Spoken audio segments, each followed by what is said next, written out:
What's going on, my fellow Jedi and Padawans? Welcome back to another Jedi gaming video. Thank you guys so much for coming back to the channel, and if you guys are new, welcome. Today we are slapping out a Heart of Inmost Light Titan build for Void. Now this season Void is super gnarly with some of our aspects, but this thing will stand the test of time since Heart of Inmost Light is easily one of the best exotics for Titan. Super versatile, can use it on any of those subclasses, and I already put out an arc one that was absolutely nasty for ability spam here, so this Void one is going to be very similar, creating that volatile and weakening everywhere with this build.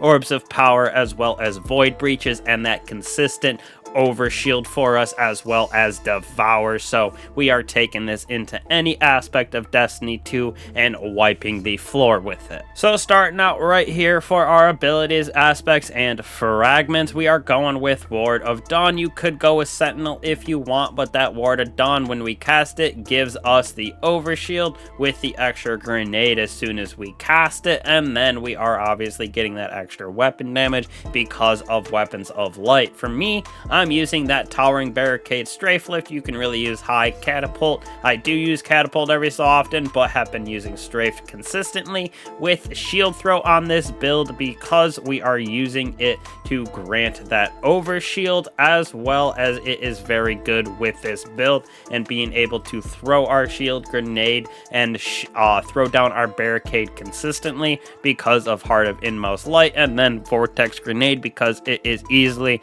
the S tier grenade for the PvE realm.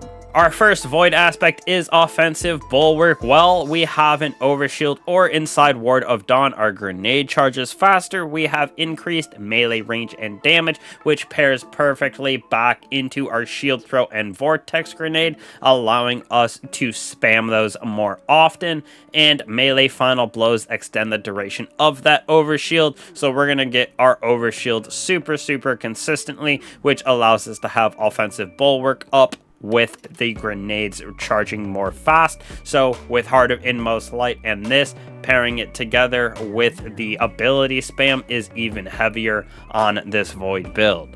Second on our list for aspects, we have Controlled Demolitionist. So hitting targets with Void abilities, since we are spamming our shield throw and that vortex grenade, as well as volatile rounds, it makes them volatile in themselves. So every single time that we are using our Void weapons, when we have volatile rounds on it, or those Void abilities, or just volatile explosions in general from our grenade or defeats with the melee, etc., is going to make people volatile. Those explosions from the volatile targets cause them to explode. This grants us and nearby allies health, so this helps us to stay alive in that end game a little bit better, since we are creating volatility literally everywhere with this build and having this proc very consistently.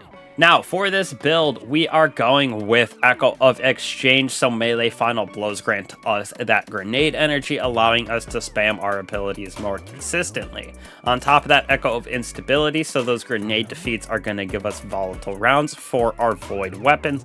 I was using an SMG as well as a sword or an LMG, so that'll help us proc both of our aspects as well. On top of that, we got Echo of Remnant, so our nice Vortex Grenade will linger for an extended duration. And finally, Echo of Starvation, so picking up those void breaches or with the Orbs of Power is going to grant us Devour. Like I said earlier, we're going to have this up consistently because void breaches and orbs are flowing like the Nile with this build.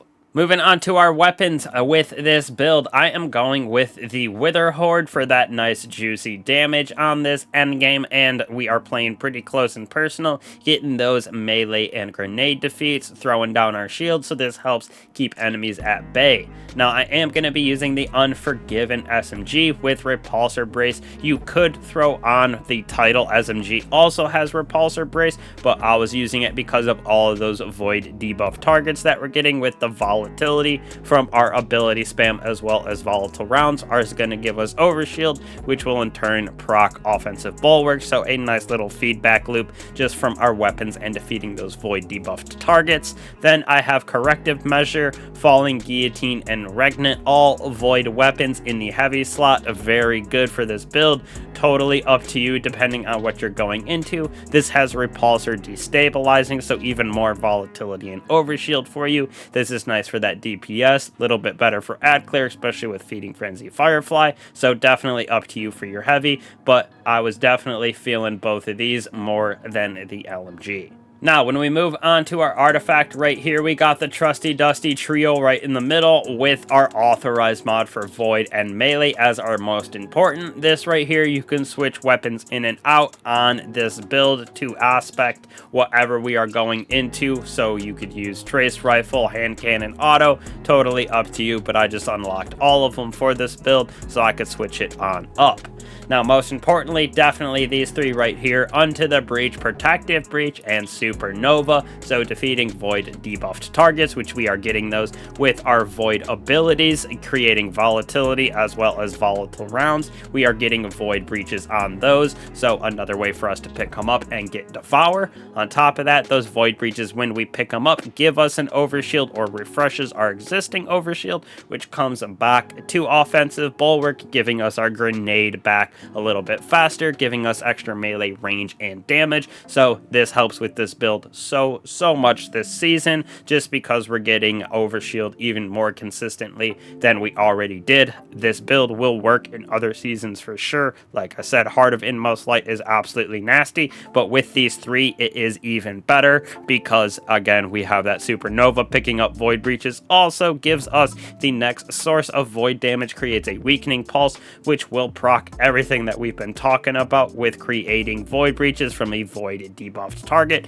giving us the weakening pulse for repulsor brace on the weapons that we're using, so we can get overshield in that aspect, proccing offensive bulwark, bastion. So it is actually crazy what we are doing with this build. And finally, moving to our armor and mods, obviously stacking out resilience and that discipline with decently high strength as well, just because those all apply to our abilities, melee, grenade, as well as our class ability. Plus for PvE, definitely that 100 resilience is killer. Now for our mods, I am going with Ashes to Assets, Void Siphon, as well as Heavy Ammo Finder, so we can keep up whatever heavy we are using. More like this one, in my personal opinion, is a very good option with Repulsor destabilizing, so we can keep that up. It'll create orbs of power for us, and with all those grenade defeats, we're going to get super energy, allowing us to pop our bubble even more often. Next on our list, we are going with Firepower, Momentum Transfer, Impact Duction, allowing us to have that ability spam again just internally. Causing damage with grenade gives us melee,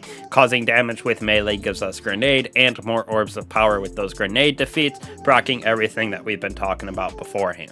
Now, on to the chess piece that is definitely at the top of the list for Titan Exotics: Overflowing Light and that Heart of Inmost Light. Using your abilities, grenade, melee, or barricade empowers the other two. Empowered means the abilities have faster regen, and grenades and melees do more damage, while our barricades have more hit points. So with the ability spam, we are getting all three of these super consistently, and with some of the mods that we have on already that I talked about, as well as what we have on our boots. So this thing is actually nasty for that ability spam just in general, and this season even better because of the artifact. Now with this, we're using Charged Up because we are using some void weapon surge on our boots, so this will help us keep that a little bit longer with the extra charge. I was using Concussive Dampener as well as that Harmonic Resonance, so we have the resistance to the void damage. You could go with Solar Arc, Void again, Stasis, whatever you want in this other category. Sniper, melee, totally up to you. Just depends on what you're going into with that activity. Now, onto our boots. Void Weapon Surge, like I said, giving us about an 8-9% damage increase for our Void Weapons. Innervation and Absolution, when we pick up Orbs of Power, it's going to give us back all our abilities a little bit with Absolution, and then our Grenade back a little bit as well with Innervation, allowing for that ability spam like I have been talking about, which just accents the Heart of Inmost Light. And last but certainly not least on our class item, Powerful Attraction Distribution Bomber. So when we throw down that barricade, we're going to collect all those orbs of power around us, which proc that Devour, as well as our armor mods on our boots, giving us our abilities back a little bit faster. And then we also have Distribution Bomber, so we're going to get our grenade back when we throw down our barricade, as well as all of our abilities. So similar to how they are on our boots, just for throwing down your barricade instead of having to pick up those orbs of power. But because of the class item, we're picking those up as well, so it double dips, allowing for the crazy ability spam that you've seen at the beginning. And right here, it is nuts going through solo stuff. You can do anything basically in the game. Those lost sectors, just got to switch up your guns for champions, but the ability for you to stay alive, create volatility on everything, which gives you overshield for that survivability, gives you Devour because of void breaches and orbs of power. It is pretty hard to get defeated inside of this build in the PvE realm. Plus, you're sharing that love with your fellow guardians, creating void breaches and orbs of power, everything like that, as well as having that bubble for protection and giving them that weapon bonus damage as well. So very good S tier build in my opinion in general. And this season with that artifact mod, all arc and void builds are going to be cranked up even higher, 15 out of 10 if they're an S tier build already, just like this one is. So thank you guys again for the crazy support. Truly appreciate it. Y'all have been killing it. If y'all enjoy the channel, don't be afraid to come back, hit that bell, subscribe so you don't miss out on any of these guides, weapon guides, stuff like that. We have a Discord as well, trying to grow that community up, so go hit that up. Everything's down in the description. So I truly appreciate all you guys. I will catch you guys in the next one. Peace.